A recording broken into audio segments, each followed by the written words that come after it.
Hi friends, welcome to MAHA's channel Grow Younger with MAHA.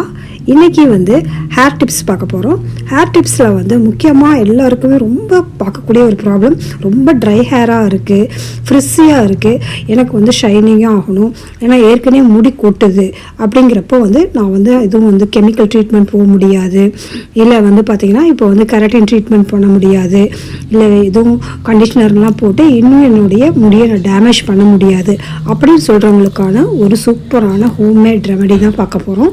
இது ரொம்ப ஹெல்த்தியானது, முடியை வளரவும் வைக்கும், அதே சமயம் உங்கள் முடி ரொம்ப சில்கியாக ஷைனிங்காகவும் ஆகும். ஸோ ஏதாவது ஒரு பார்ட்டிக்கு போகிறீங்க, இல்லை ரெகுலராகவே நம்ம முடி நல்லா ஷைனிங்காகவே இருக்கணும் அப்படிங்கிறதான எல்லாருடைய ஆசையும். ஸோ அதெல்லாம் கண்டிப்பாக இந்த ஹேர் பேக் போடுறது மூலமாக நம்ம சக்ஸஸ்ஃபுல்லாக அச்சீவ் பண்ணலாம்.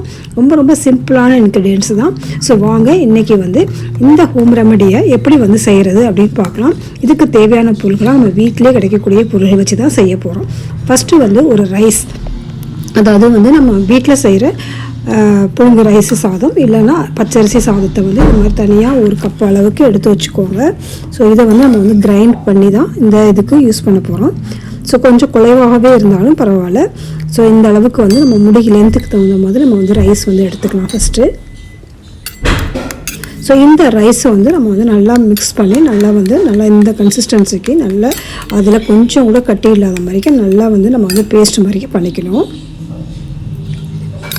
அதில் கட்டி கட்டியாக இருந்ததுன்னா நமக்கு ட்ரை ஆகிறப்போ பார்த்திங்கன்னா ரொம்ப முடி ரொம்ப ஒரு மாதிரி நல்லா இருக்காது. ஸோ அதனால் கட்டி இல்லாமல் பார்த்துக்கோங்க.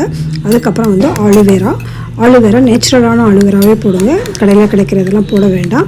அதுக்கப்புறம் நம்ம எவ்வளோ அளவுக்கு ரைஸ் எடுத்துருக்கோமோ அந்த அளவுக்கு தயிரும் இதுக்கு ஆட் பண்ணணும். ஸோ இது மூணையும் ஈக்குவல் குவான்டிட்டி எடுத்துக்கோங்க. எவ்வளோ ரைஸ் வச்சுருக்கீங்களோ அதே அளவுக்கு நீங்கள் தயிர் எடுத்துக்கோங்க, அதே அளவு ஆலுவேரா எடுத்துக்கோங்க. இது மூணும் சம பங்காக இருக்கணும். முடி நல்லா ஸ்ட்ரைட்டாக ஷைனிங்காக ஆகும். ஸோ இது மூணையும் நான் இப்போ சேர்த்து நல்லா கிரைண்ட் பண்ண போகிறேன். ஸோ கிரைண்ட் பண்ணிவிட்டு இதை மட்டுமே அப்ளை பண்ணாலே முடி நல்லா ஷைனிங் ஆகும். நான் ஹேர் க்ரோத்தை பற்றியும் சொல்லியிருக்கேன். அதாவது ஹேர் க்ரோத்துங்கிறது நம்ம அதுக்குன்னு தனியாக அந்த பேக்கும் போட தேவையில்லை. இது யூஸ் பண்ணுறப்பே முடி ஷைனிங்கும் ஆகும், அதே சமயம் ஹேர் க்ரோத்துக்கும் நமக்கு ஹெல்ப் பண்ணும். அப்படின்னாக்கா 2 in 1 வேலை முடிஞ்சிடும் இல்லையா. ஸோ அதனால் இதில் நம்ம கொஞ்சம் ஹனி ஆட் பண்ணலாம். எந்த ஹனி வேணாலும் ஆட் பண்ணலாம். ஹனி போட்டால் முடி வெள்ளையாகும் அப்படிங்கிறதுக்கு எந்த இதுலேயுமே நமக்கு எந்த ப்ரூஃப்மே கிடையாது. நிறைய பேர் சொல்கிறாங்க. ஆனால் ஹனி சூப்பரான ஒரு மாய்ஸ்சரைசர். நான் இதை ரொம்ப நாளாக யூஸ் பண்ணிகிட்ருக்கேன். என்னோடய ஹேருக்கு யூஸ் பண்ணி பார்த்துட்டதுக்கப்புறம் தான் நான் நிறைய நான் உங்களுக்கு ஷேர் பண்ணுறேன். இந்த பேக்கை இதை முடித்ததுக்கப்புறம் நான் தலையில் போட்டு தான் என்னோடய தலையில் போட்டு தான் நான் எப்பயுமே உங்களுக்கு காட்டுறேன். நான் அதனால் தைரியமாக நீங்கள் தேன் எடுத்துக்கோங்க. வெள்ளைப்பாகு மாதிரி இருந்துச்சுன்னு வச்சுக்கோங்க. அடியில் அந்த தேன் பாட்டில்லையே கீழே நல்லா ஃபார்ம் ஆகிருக்கும் ஒரு மாதிரி வெள்ளம் மாதிரி. அதை யூஸ் பண்ணாதீங்க, அது நல்லது இல்லை. அதுக்கப்புறம் ஒரு நெல்லிக்காய் துருவி வச்சுருக்கேன்னா, ஸோ இதையும் போட்டுக்கலாம். ஸோ ஃப்ரெஷ்ஷான நெல்லிக்காய் இருந்ததுன்னா நல்லா நமக்கு எஃபெக்டிவாக கிடைக்கும். இல்லை ஃப்ரெஷ்ஷாக கிடைக்கல, உங்களுக்கு அவைலபிளாக இல்லை அப்படின்னாக்கா நீங்கள் ஆம்லா பவுடர் கூட யூஸ் பண்ணிக்கலாம். ஸோ ஆம்லா பவுடர் போடுறப்ப தான் நமக்கு எஃபெக்டிவாக கிடைக்கும். அதுக்கப்புறம் வெந்தயம் ஊற வச்ச வெந்தயம் இதையும் சேர்க்குறப்ப ஹேர் க்ரோத்துக்கும் ரொம்ப இம்ப்ரூவ் ஆகும். அதே சமயம் ஹேர் ஷைனிங் எல்லாமே நல்லாயிருக்கும். செம்பருத்தி இலைகள், செம்பருத்தி பூ, இது ரெண்டுமே ஹேர் க்ரோத்துக்கு நல்லா பூஸ்ட் பண்ணும். ஸோ அதனால் செம்பருத்தி பூவும் போட்டுக்கோங்க, செம்பருத்தி இலையும் வச்சுக்கோங்க. ஸோ இதெல்லாம் போட்டு நல்லா சூப்பராக நம்ம கிரைண்ட் பண்ணி எடுக்க போகிறோம்.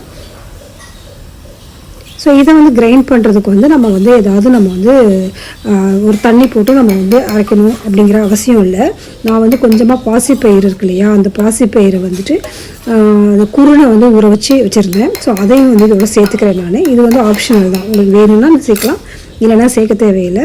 ஸோ இதை நல்லா கிரைண்ட் பண்ணிவிட்டு இதை நல்லா தலையில் போட்டு நீங்கள் ஒரு 1 மணி நேரம் வச்சுருந்துட்டு சும்மாவே வாஷ் பண்ணுங்கள். ஷாம்பு எதுவுமே போட வேண்டாம். இதுலேயே பாசிப்பயிறு இருக்குது, வெந்தயம் இருக்குங்கிறனால நமக்கு முடியில் இருக்கிற அழுக்கெல்லாம் அதே போயிடும். அதே சமயம் முடி நல்லா ஹேர் ஷைனிங்காக அவ்வளோ சில்கியாக இருக்கும். கண்டிப்பாக ட்ரை பண்ணி பார்த்துட்டு இதுக்கு ரிசல்ட் கமெண்ட்ஸில் சொல்லுங்கள். இந்த மாதிரி வீடியோஸ்லாம் பார்க்க பிடிக்கும் அப்படின்னாக்கா நம்ம சேனலை சப்ஸ்கிரைப் பண்ணி வச்சுக்கோங்க. நம்ம சேனலில் பார்த்திங்கன்னா பிளேலிஸ்ட்டில் ஹேர் கேருக்கு நிறைய ஹோம் ரெமெடிஸ் க்ரே ஹேருக்கு, ஹேர் க்ரோத்துக்கு, க்ரே ஹேர் வராமல் இருக்கிறதுக்கு என்ன பண்ணலாம், ஸோ வந்ததுக்கப்புறம் என்ன பண்ணலாம், ஹெர்பல் ஹேர் டை எப்படி நம்ம வீட்லேயே தயாரிக்கலாம், ஹெர்பல் ஷாம்பு எப்படி தயாரிக்கலாங்கிற வீடியோலாம் இருக்குது. கண்டிப்பாக அதெல்லாம் நீங்கள் செக் பண்ணி பாருங்கள். தேங்க்ஸ் ஃபார் வாட்சிங்.